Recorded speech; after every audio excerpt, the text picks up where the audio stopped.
নমস্কার বন্ধুরা, আমার এই ভিডিওতে আবার আপনাদের স্বাগত। বন্ধুরা, রাজ্যবাসীর জন্য কিন্তু আজ রয়েছে বিশাল বড় খুশির খবর। তো বন্ধুরা, আপনাদের বলে রাখি যে আধার কার্ডের কিন্তু আবার নতুন করে সিস্টেম চালু করলো, অর্থাৎ নতুন সিস্টেম জারি করলো সরকার। এবারে কিন্তু কাজটি সহজ নয়, আরো কঠিন হয়ে গেল। তাছাড়া সরকারের তরফ থেকে বলা হয়েছিল যে 10 বছর হয়ে গেলেই কিন্তু আপনাদের আধার কার্ডের আপডেট করতে হবে। তো কাদের ক্ষেত্রে প্রযোজ্য এই আধার কার্ডটি আপডেট করা, তাছাড়া কত তারিখ পর্যন্ত সময়সীমা বাড়ানো হলো, সবকিছুই কিন্তু আজকের এই ভিডিওতে আপনাদের জানাতে চলেছি। তাই বন্ধুরা, আশা করছি আজকের এই ভিডিওটি আপনাদের উপকারে আসবে। এই ভিডিওটিকে শেষ পর্যন্ত দেখে যাওয়ার চেষ্টা করুন। আর যদি ভিডিওটি ভালো লাগে একটি ছোট্ট লাইক দিয়ে চ্যানেলটিকে সাবস্ক্রাইব করে নিতে ভুলবেন না।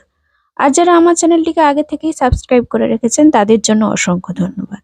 তো বন্ধুরা, আপনারা সবাই জানেন যে বিভিন্ন ক্ষেত্রে কিন্তু আধার কার্ডের এখন প্রয়োজন হচ্ছে। তবে তার সাথে সাথে আপনাদের বলে রাখি, আপনাদের সন্তান যদি সদ্য 18 বছর পূর্ণ হয়ে থাকে তবে অবশ্যই কিন্তু আপনাদের জন্য এই কথাটি জানা জরুরি। কেননা এই কার্ড তৈরির নিয়ম কিন্তু সম্পূর্ণ বদলে দিয়েছেন আমাদের সরকার। ফলে এখন আধারের সেবা কেন্দ্রে গিয়ে যাবতীয় তথ্য দিলেই কিন্তু আধার তৈরি করা হয়ে যাবে, তা কিন্তু মোটেও নয়।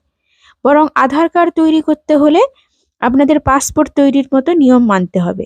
এমনকি ম্যাজিস্ট্রেট পর্যায়ের আধিকারিক আপনার বাড়িতে এসে সবকিছু খতিয়ে দেখার পরেই আপনারা কিন্তু আপনাদের হাতে আধার কার্ড পেতে পারেন। তো কি নিয়মের বদল হলো এই আধার কার্ডের, এই নিয়ে কিন্তু একটি প্রতিবেদন প্রকাশিত হয়েছে। তো চলুন দেখে নেওয়া যাক। আধার কার্ড তৈরির নতুন ব্যবস্থাটির মধ্যে বেশ কতগুলো দিক আছে, তাই সেগুলো পয়েন্ট করে করে ধাপে ধাপে আপনাদের সামনে তুলে ধরছি। প্রথমত হচ্ছে, এখন থেকে আধার কার্ডের জন্য আবেদন করলেই তা পেয়ে যাবেন, ব্যাপারটা তেমন আর নেই। আপনার দেওয়া তথ্য স্পষ্ট ভেরিফিকেশন করে দেখা হবে। তাতে কোনো অসঙ্গতি থাকলে বা সেই তথ্য পর্যাপ্ত না হলে আপনার আবেদন বাতিল হয়ে যেতে পারে।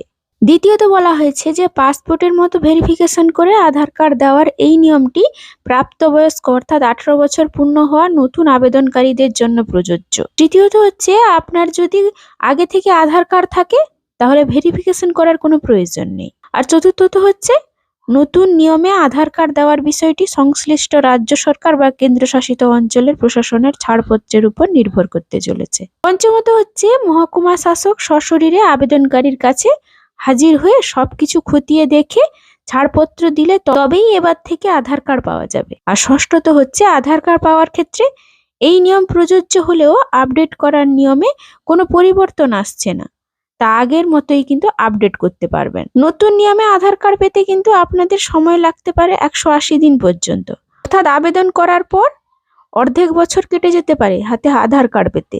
ইউআইডিএআই নতুন যে নিয়ম চালু করতে চলেছে তাতে আবেদনকারীরা আগের মতোই আধার সেবা কেন্দ্রে গিয়ে আধার কার্ডের জন্য আবেদন করতে পারবেন। তারপর ইউআইডিএআই সেটা সার্ভিস প্লাস পোর্টালে আপডেট করে দেবে। সেখান থেকে সংশ্লিষ্ট এলাকার মহকুমা শাসক তথ্যগুলি পাবেন।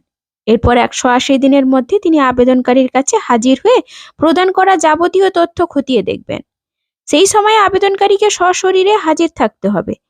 মহকুমা শাসক সবকিছু খতিয়ে দেখে সন্তুষ্ট হলে আবেদনকারী আধার কার্ড পাবেন, আর না হলে তার আবেদন বাতিল হয়ে যাবে।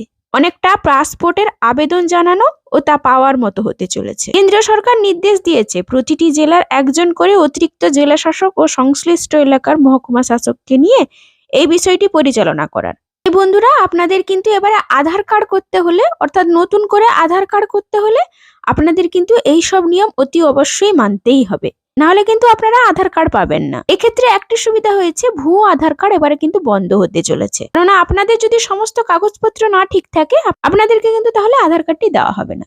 তাছাড়া বন্ধুরা, ইউআইডিএআই পুরনো আধার আপডেট করতে বলেছিল, অর্থাৎ 10 বছরের পুরনো যাদের আধার কার্ড রয়েছে ওনাদের কিন্তু আপডেট করতে বলা হয়েছিল। এবারে কিন্তু স্বস্তির বিষয়, আবারও কিন্তু আধার কার্ডের আপডেট করার সময়সীমা বাড়িয়ে দেওয়া হলো। ইউআইডিএআই 14 ডিসেম্বর 2023 হিসাবে আধারের বিনামূল্যে আপডেট করার শেষ তারিখ নির্ধারণ করেছিল। এখন কাজটি কিন্তু আগামী বছরের 14 মার্চ 2024 পর্যন্ত বিনামূল্যে আপডেট করা যাবে। কিন্তু এখন আবার সাধারণ মানুষ স্বস্তির নিঃশ্বাস ফেললো। এবারে কিন্তু আধার আপডেট করার সময়সীমা বাড়িয়ে দেওয়া হলো। তাছাড়া আধার কার্ড যদি 10 বছর আগে তৈরি হয়ে থাকে তবে এটি আপডেট করুন। ইউআইডিআই এ প্রসঙ্গে বলেছে যে এটি বাধ্যতামূলক নয়, তবে যদি আপনি আপনার ঠিকানাগত 10 বছরের পরিবর্তন হবেই আপনাকে অবশ্যই আধার কার্ড আপডেট করতে হবে। বন্ধুরা, আজকের আপডেট এইটুকু দেওয়ার ছিল। তাই বন্ধুরা, ভিডিওটি যদি ভালো লাগে অবশ্যই কিন্তু একটি ছোট্ট লাইক দিতে ভুলবেন না। ধন্যবাদ।